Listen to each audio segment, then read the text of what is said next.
My name is Ian O'Neill, and today I'm joined by Team Rhino representative and also head coach of Team Rhino Kilkenny, Myles Price. Myles, thanks so much for joining me today, man. How are you doing? My pleasure, Ian. It's been a long time since I've seen you, my bro. So it's good to be Sure on here has. chatting to you now. It's good. Yeah. It's just as good for you as it is for me, my friend.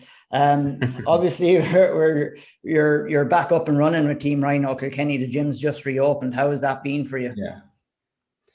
Yeah, it's been great. I'm still kind of trying to filter out a couple of things, just transitioning a lot of systems online and stuff like that into, because I became like a full-time online coach since the pandemic. I was kind of like a lot of people, I was kind of pushed into that kind of world, and I was very grateful for that. It opened up a lot of avenues for me. So I'm kind of just pushing all those systems onto Team Rhino Kilkenny now. So it's a lot more efficient and a lot better experience for the student when they come into the gym, and you can just get straight down to just, doing martial arts and doing what they love. So it's really exciting. Like, it takes a bit of work at the start, but it's exciting as well, Like you said, you're kind of forced into that kind of move, I guess, with the pandemic and everything, with the gym closing down for almost 2 years and stuff like that. So you're just going to try and integrate the both of them in together now going forward. Is that right? Yeah, exactly. Like people signing up online to get into the gym as opposed to using like a pen and paper and doing like a membership book, which is a pain in the arse. So just things like that, Nice. Well, glad to hear you're back up and going again. And is there much activity going on there fight-wise in the gym right now, or?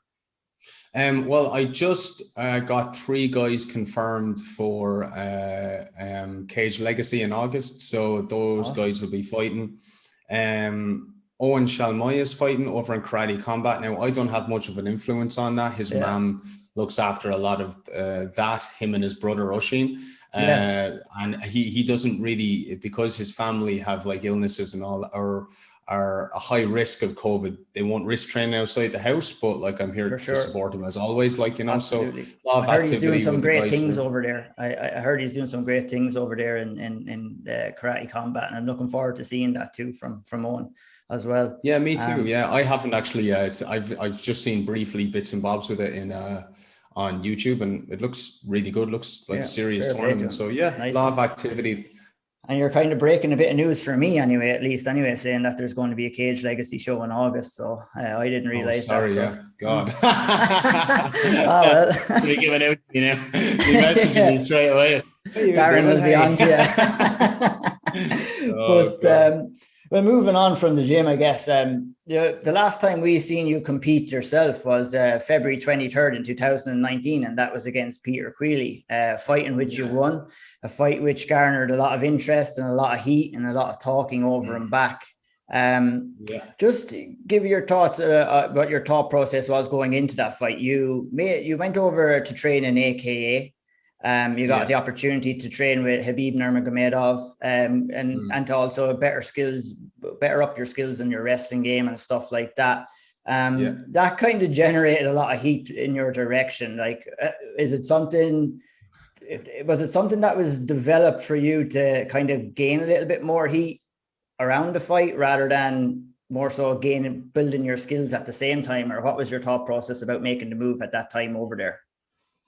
Well, first, my initial, the catalyst to that was like, I wanted to get better at my wrestling after fighting Norman Park the second time, because I felt like I outstruck Norman in that fight. So it's just, and I just couldn't stop his takedowns. His wrestling's very, very good, So I said, right, first people I contacted was TriStar.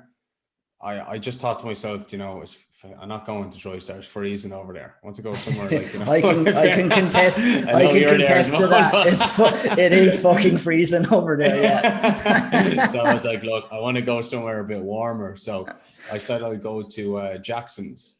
So I emailed Jackson Wink, and I just kind of got the vibe that it wasn't the same place that it was before, and I just thought to myself, right, AK is a fantastic gym because it has like Daniel Cormier's wrestling and all that there, and American Kickboxing Academy, like kickboxing is at my heart, so I feel like just that's where I came from. So it's like, the mesh of DC and Javier Mendez's kickboxing. Of course, I wanted to be a part of something like that, you know. It's and a no-brainer, it's beautiful. really. It's in Like, California.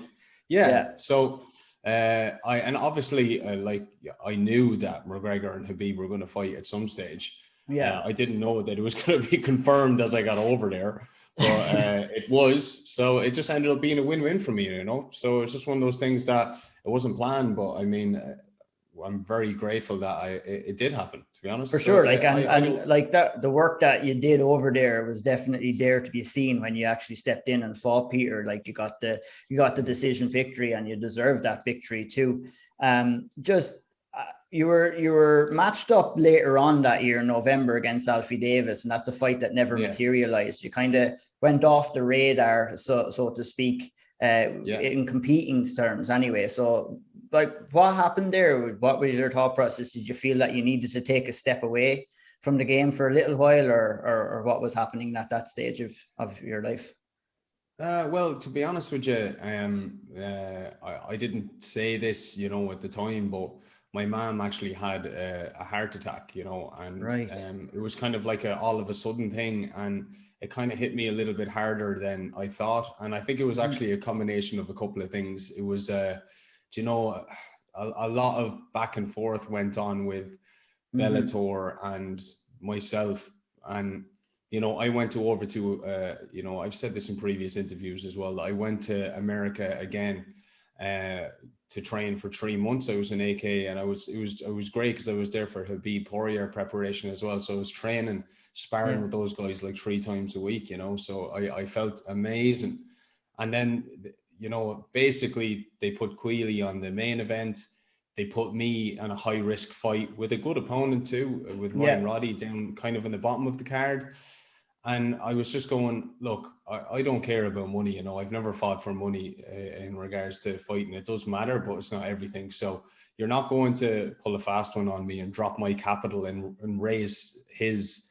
You know, it just goes against my morals and my principles. You know what I mean? It just does. And that's fair. So it just goes against my morals. So I just said no.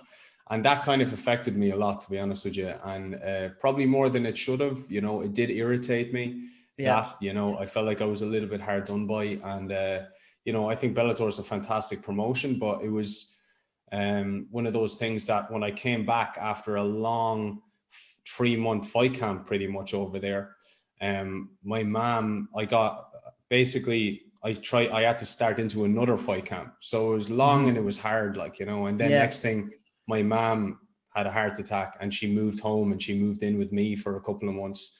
So at that stage, to be honest with you, it was just too much for me emotionally 100%. And physically. So I just kind of left it at that. Then I said, look, you know, the politics turned me off for a while. And I said to myself, I need to look after my mom. I need to make sure that my priorities are in the right place here. And kind of since then, the pandemic happened. I've been focusing on being an online coach full time.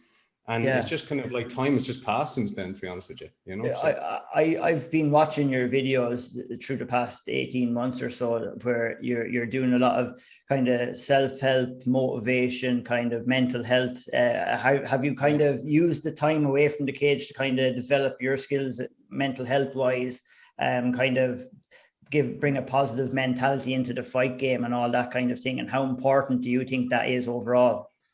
Yes, I do, 100%. You know, I've always been a big advocate of like personal development and self-help, etc. Like, you know, I myself have a psychoanalyst that I see twice a week. I have a sports psychologist as well, you know, and I feel like that it requires a very strong individual to do that, you know, to actually face yourself every single week, to get like an outside perspective from professional. And the guy that I particularly see is very well known and high up in his job, you know. So it's, you know, he pulls me on my shit a lot. And like, you know, sometimes people forget that those things are sometimes our egos drift us off into these places that they shouldn't really go, you know. And I feel like that being a fighter, it's really important to check yourself like that quite a lot, and to have your personal life in check as well as being an athlete, you know. And you know, for me, I have 3 professions really, you know. I'm a professional athlete when I can be, and then I also run a gym full time, and I'm a full-time online coach for premium clients, busy professionals. So it's a lot to do as well as having a personal life, you know. It So yeah, I'm a big absolutely advocate is. for And like mental one health. thing, Yeah. one thing that like I can stand testament to is that you've always kind of played a juggling game like that. You know, you kind of started off coaching at nearly at the same time when you started competing, like way back in the day. You were out, you're helping guys in the area and around Kilkenny and other places as well. Guys used to come in from Wexford and Waterford to get coached by you. I'm just curious, like, if you were to look back on that, do you feel that like that mentality or the way you were doing things, like the way you helped out so many other fighters and when you were coming up as well, do you think that may have helped or hindered you, like the amount of time you spent on other people in comparison to the amount of time that you could have spent on yourself coming up in the game? Like, Of course it would have hindered me. Yeah, sure. yeah, Like, you know, it's not it's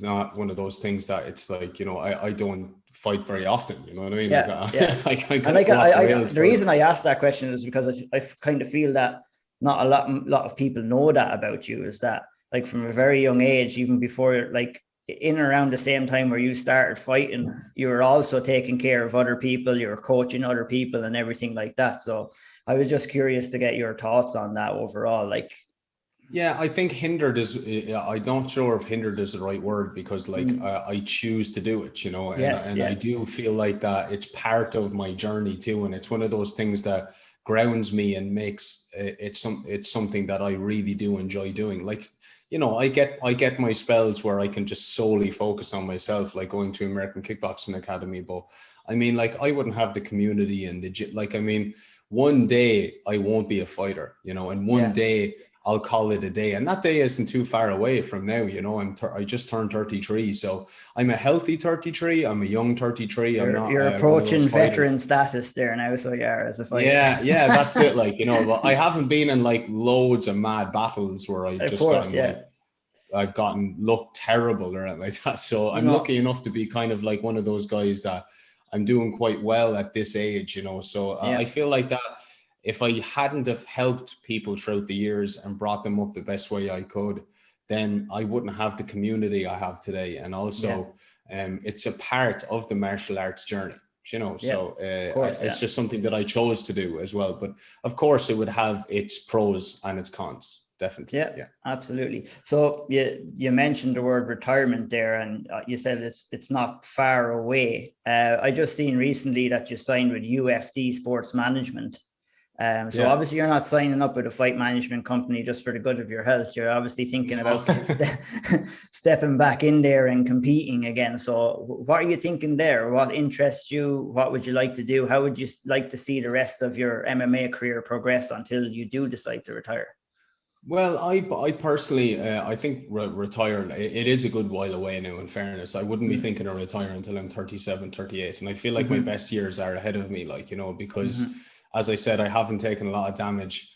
Um, I do, I do train a lot anyway, you know, in fairness, like, and the accumulation of training I've done throughout the years does really like count as well, you Mm-hmm. know. And if you haven't taken a lot of damage and you're active with your training, then, you know, for me, my biggest goal, to be honest with you, for the next 5 or 6 years is most definitely to be active. You know, I don't Yeah. want to have this, like, I have a great community there now where they can really I can get together with them and talk to them about what I'm going to do and where I'm going to go. And they'll kind of look after things as I train for a fight, you know, because it is at that stage where I need to give it everything for the last 5 or 6 years.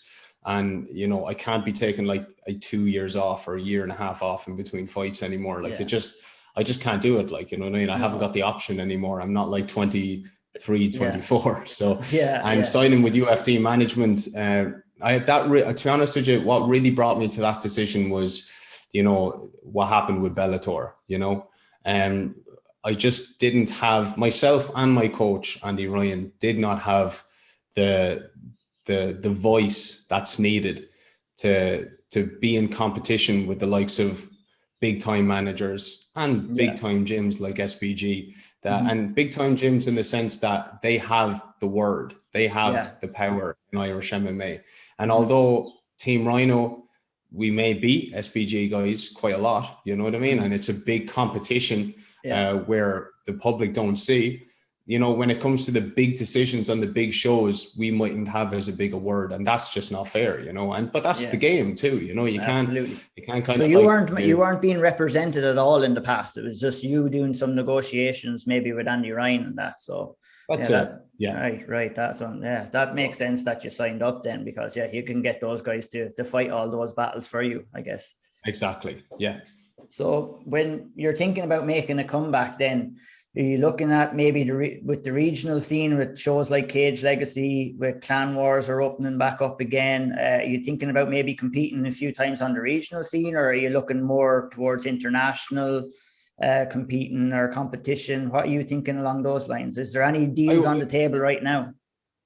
I wouldn't be too interested on the likes of Clan Wars and stuff like that, to be honest with you. And look, I just have to be I know I haven't fought in a long time, but you know, the way I see it is that, you know, if the likes of my previous opponent didn't fight in a long time, would he go back to fighting on something like Clan Wars? Probably not. You know what I mean? For sure. Like you have to think of bringing yourself to a certain place where you're going to get a good enough fight with good enough promotion. So my manager actually owns a show called EMC, which is a German show, and they have a lot of great fighters on that too, and it's a great promotion. So I might get 1 or 2 fights on there, and then, you know, for me, I'd love to fight on either Bellator. I'd love to fight in the UFC, you know, but it's for me, like, you know, it's really does come down to activity and just being at the right place, the right time. But also, I'd love to fight on PFL. My eyes are on PFL quite a lot as well. I love that promotion. I love the way it's been run. And I think either one of those shows for me, I'd be really happy to jump on and compete. Awesome. So the door isn't completely closed on a Bellator return, even though how things worked out, maybe. So like you got probably, when did you get word that are you officially released right now from your old Bellator contract? Yeah, I think Andy, I think rang me there a couple of months ago about it, like, you know, and I actually thought I was released already. I didn't think I was actually still signed to them, to be honest with you. I was like, I thought it was fucking ages ago that I got off that contract. But, so I was like, fair enough. And basically, I think it was Jude Samuel who did a lot of Bama's matchmaking that Andy was collaborating quite a lot with, and I have a lot of time for Jude. I think he's a really great guy. He got me the fight against Queally, like on the co-main event of Bellator. So I mean, like at the end of the day, like my capital hasn't gone down too much. The only thing that has gone down is the fact that I haven't fought in like 2 years. Yeah, but exactly. You know, I agree with that. Like, you know, like you can't, you know, you can't shy away from the fact that if I'm not active, my capital is going to go down. But also, fortunately enough, like my opponents, like wiping clean a couple of big level opponents at the moment. So that also looks very good. How difficult is it for you to see Peter Queally getting that shine that he has been getting, and a much deserved shine too? You know, he's been putting in some good performances and stuff like that. But you're sitting back there and you're seeing him getting the shine, and there's talks of him possibly getting a title shot next at the Bellator lightweight division, and you're sitting back after beating him in your last fight. So how does it make you feel? Is it frustration a little bit, or does it motivate you a little bit? No, it motivates me, to be honest with you. I think it's great that, like, to be honest with you, I just think I have that type of style that Peter just wouldn't be able to ever beat, really. I don't think there's any guarantees in MMA, but I think 9 times out of 10 I have his number, and I think he knows that too. So if he wants to run it back, like, I'd be more than happy to run it back, but I don't think he'd risk that. I think he knows he'd lose again, and it's not good for his reputation when he's after beating, you know, 2 high-level opponents. Like, you know, he's very good at pulling fights out of the bag. I don't think he was winning those fights, but he did pull them out of the bag, and you have to give it to him. Like, he has great heart, great grit, and he won the fights. And I'd say the chances of him getting a title fight is very, very high. And for me, if I won 1 or 2 fights and they wanted to run it back, I most certainly would sign that dotted line for sure. Nice. You mentioned PFL there and their tournament style. So would that be that would be the outcome that you'd be looking for most, I guess, maybe to get signed up with there? Has there been any talks? Has there been any mentions of it at all? Or you're more so looking at getting 1 or 2 fights under the bag first and maybe a couple of wins I under need your to get belt. 1 or 2 fights under the bag. Like, at the end of the day, like I'm not like, in fighting shape at the moment or anything like that. I'd even consider fighting at welterweight just for one fight, Right. like, and then moving down to lightweight again. Like, like I'm a big lightweight. Like you saw how big Peter was against, Patricky. Like, I mean, he was way bigger than him, and I'm a lot bigger than Peter, so, and Peter fought at welterweight before. So I need to have my time to get down to that lightweight. And now I do prefer fighting at lightweight. I'm big, I'm strong, I'm fast. So I definitely would like to fight down around there, but I need to. I'd say you're after bulking up a little bit more as well. Have you been doing a lot of strength and conditioning work and trying to bulk? Because you look a little bit bigger than you have been in the past. Yeah, I have. Yeah. And look, I do a lot of strength conditioning all year round. Like even when I tone back from the martial arts a little bit and if I have niggly injuries or anything like that, I'm still like pumping out 3-4 strength sessions a week. I just love doing strength conditioning. And it was something that I never really, there's 3 things that I didn't have in my game before. And that was wrestling, leg locks and strength training. And I have all 3 now. And I just love the 3 of them. I think that they're just kind of things I love doing all the time. And especially the strength training, when you get to my age and you've been at it this long, you have to do strength training to keep your body strong so you don't get injured, so you're performing efficiently all the time. And that's kind of the main things why I do strength training too. Like, I do it because I have to in order to be able to actually train and keep up with a lot of the young lads in the gym too. Like, like they kind of run rings around me otherwise, like, so I feel like though that you're leveling up as a fighter, even though you're not competing still. Like, would it be safe to say that? Oh yes, for sure. Yeah, 100%. And I'm a lot smarter too. Like, like as much as I haven't been competing, my IQ is still there. Like I'm definitely a thinking fighter. Like I like having my IQ on point. I don't really like just training hard and being gritty. I like training hard, but training smart too. If I can get through fights and make them as efficient as possible, then I'll do that. Like, you know what I mean? That's how 100%. I feel like you want longevity in your career. That's how you're going to do it. But I still do need 1 or 2 fights to shake off the rust. And then, my manager was saying that UFC is definitely possible. So, I mean, like, but I'm not, like, I'm very open to everything, to be honest with you. I mean, you're like, I guess you just want, like you said, you just want to compete and that's it. And I guess everybody else wants to see you compete and see you fighting a couple of times in a row as well. And we'll be looking forward to seeing how that progresses throughout the year. So I guess the plan would be to fight once or maybe twice before the year is out. I definitely think once. I don't know about twice. Be honest with you, now that we're coming out of the pandemic, I just have to put time into my team for a month or 2 and just make sure everything's running smoothly and get my weight down correctly. Like, you know what I mean? Like I have to make sure that it's done right. I'm not going to rush the process. So if I got a fight in before the year end and my gym was running smoothly and I was back into like, regularly training to HQ in Dublin, sparring twice a week, I kind of like run into next year, like thinking 3 or 4 fights in the year, really. Like that's what my goal would be, Yeah, 100%. You just mentioned going up to HQ there. Have you been doing much preparations with Paul Redmond ahead of his fight with Mehdi Ben Lakhdar? It's a fantastic fight. No, I haven't actually. Sorry. How would you think that fight would go? Yeah, you're looking forward to seeing it.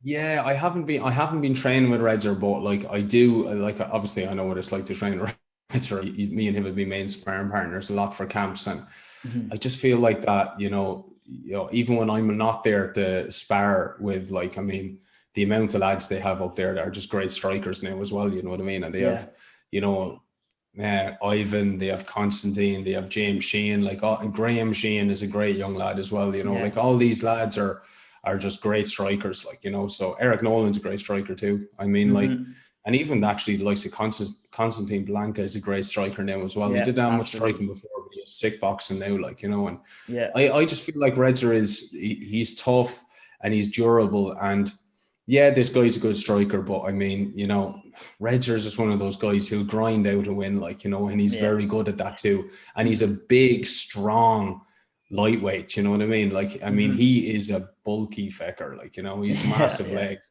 as well, so I think it's probably going to be like Redzer striking's good too, you know what I mean? It's not striker versus wrestler, he's a good striker, but like, when Redzer's coming forward, he's moving his head, he's throwing those aggressive shots and he's focusing on his wrestling. He just grinds out lads every time. And I think he has the experience and he has that on this guy too, you know. Yeah, I'm definitely looking forward to seeing that fight. It's definitely a standout fight on the upcoming Cage Warriors card. Myles, I'm not going to take too much more of your time. I really appreciate the time you spent here to talk to us today. Is there anyone that you want to shout out? Any sponsors? Tell people where they can follow you and stuff like that on social media.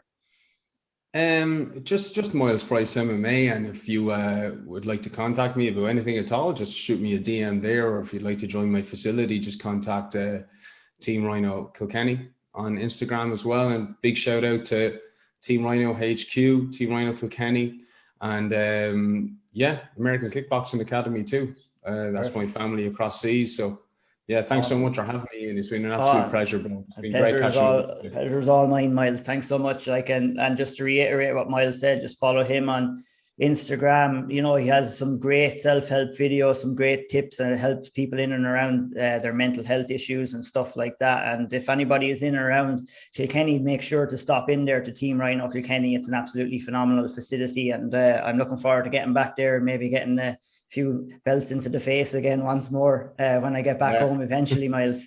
So thanks again for joining us today, and all the best, and we'll catch you sometime down the line, Myles. Thanks so much. Thanks so much, Ian. Great seeing you, my bro.